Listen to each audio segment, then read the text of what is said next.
This is part of a broader problem here. People have to be watching this and saying, these people are completely out of touch with our priorities. They've abandoned all common sense. The list of things that prove this are extraordinary. One of the things I see a lot in South Florida are people that have been in this country that maybe came from Cuba 45 years ago. They've worked here their entire lives. They retire. They get $800, $900, $1,000 a month from Social Security. And then they run into somebody who just got here from Cuba 3 months ago, 29 years old, doesn't work, and is given $1,500 a month in benefits by our government because they're refugees. That refugee, a year later, is traveling back to Cuba 15 times. So you're a refugee fleeing oppression from a place that you now go back and visit 15 times the following year. And in the meantime, we're giving you Medicaid, food stamps, health care for your children, cash payments from the refugee fund. So imagine if you've been working here for 40 years and your Social Security check is smaller than the benefits going to a 28-year-old able-bodied person who just got here. That's real. That happens. That's happening every day. That makes no sense. How about this one? Biden has issued a visa ban and sanctions against Israeli settlers. Where's the visa ban and sanctions on Hamas supporters who are here on student visas? We would never have given them the visa if they were Hamas supporters, but now that they're here, they can go up and down the street calling for intifada, saying anti-Semitic stuff, tearing down posters. We haven't taken away a single student visa or any other visitor visa. Go after the Israeli settlers, but not after the Hamas terrorists and Hamas terrorism supporters in our own country? That's happening. When the horrible events of January 6th happened, within hours, we had fences, the tallest fences you've ever seen, barbed wire, National Guard from multiple states. We had more National Guards people here than we had members of Congress, 5 to 1. Great people, sleeping in the kitchen, sleeping in the dining room. This place was protected. When a state decides we're going to build a fence and deploy the National Guard to protect our state and our sovereignty, let's go to the Supreme Court and force them to tear it down. So you'll build a fence and flood this place with National Guard to protect yourself in this capital, but you won't do it to protect our country. That makes no sense to people. That makes no sense. How about this?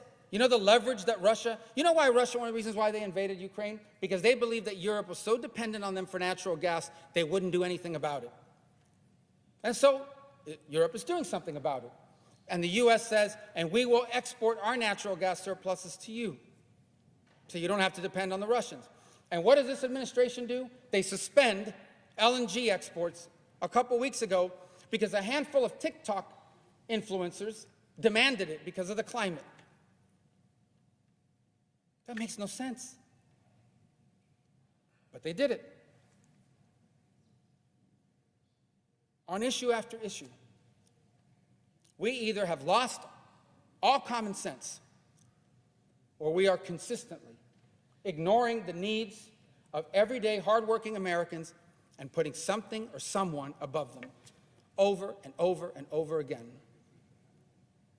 And that's why people lose faith in institutions. That's why they lose faith in leaders. That's why they lose faith in our process. That's what leads to populism. In the history of the world, you look at it over and over again.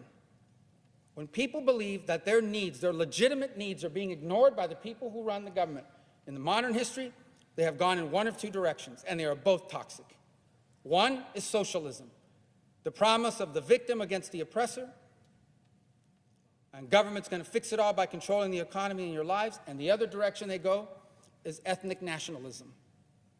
The argument that all this is happening because somebody of another race, another color, another religion, they're to blame.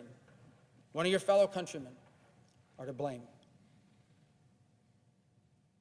That's the danger in all of this. And that's why it's always so important that in a republic is capable of understanding and responding to the needs of people. And in our country, it's a people that for the better part of 25 or 30 years we're told, it doesn't matter that we're going to send our factories and our jobs halfway around the world to another country. Don't worry, you're going to learn how to code. I mean, you're going to find a new job making a lot more money.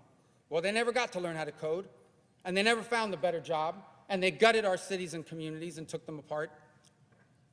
They're tired of being put in second place. And it's happened too often. And it's happening here again now. And that's why I'm not going to support this bill.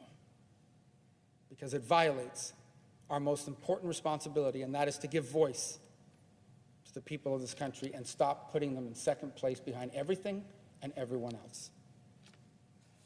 I yield the floor.